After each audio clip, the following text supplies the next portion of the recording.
When cells divide, they need to replicate their DNA.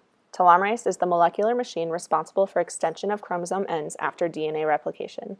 The specialized machine must be maintained at a Goldilocks concentration in dividing cells. In healthy replicating cells, telomerase presides in relatively low abundance due to its high efficiency. Too little telomerase causes telomere truncation and potential loss of genetic information, and the possibility of chromosome end joining by DNA repair proteins.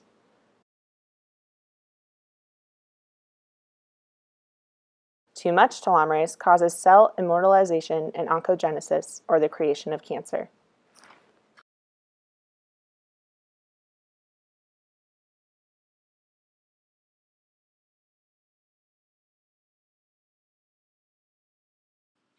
Now let's talk about the specifics of DNA replication.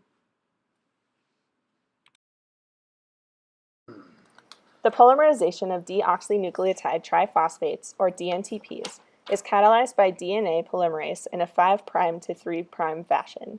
The leading strand is capable of synthesizing DNA as a continuous polymer.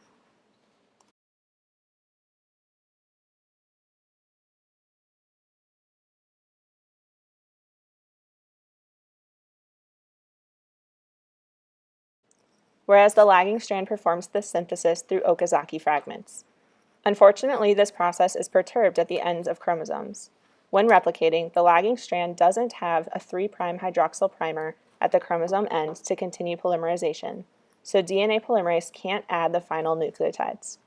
Since synthesis is not perfectly completed, some genetic information at the end of the DNA strand is lost. This issue happens in every replication cycle and could lead to a lot of lost information and possibly cell death over time. Luckily, nature came up with a clever solution, and that solution is telomerase.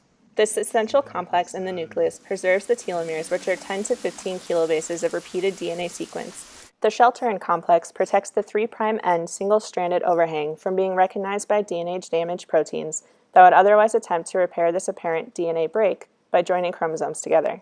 Exonucleases chew up unprotected DNA,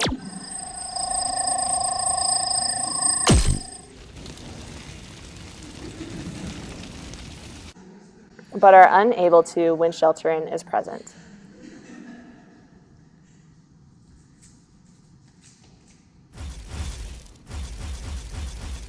Telomerase is a ribonucleoprotein complex with two key catalytic units, the reverse transcriptase called TERT and the telomerase RNA.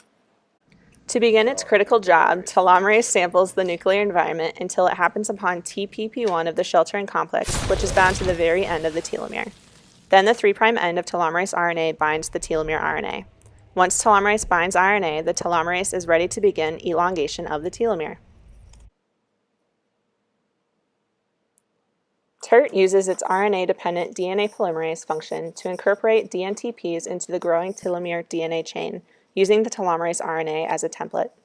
DNA elongation continues until the chromosomal DNA reaches the 5' end of the telomerase RNA template. In order to continue synthesis, the 3' end of the telomerase RNA and the chromosomal DNA strand are displaced, and the telomerase RNA translocates.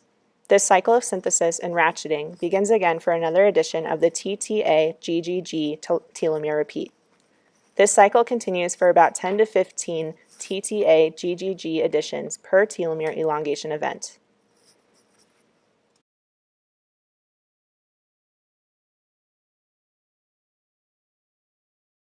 Remember, the right levels of telomerase are important for continued and correct cell division. And that's the end of the chromosome.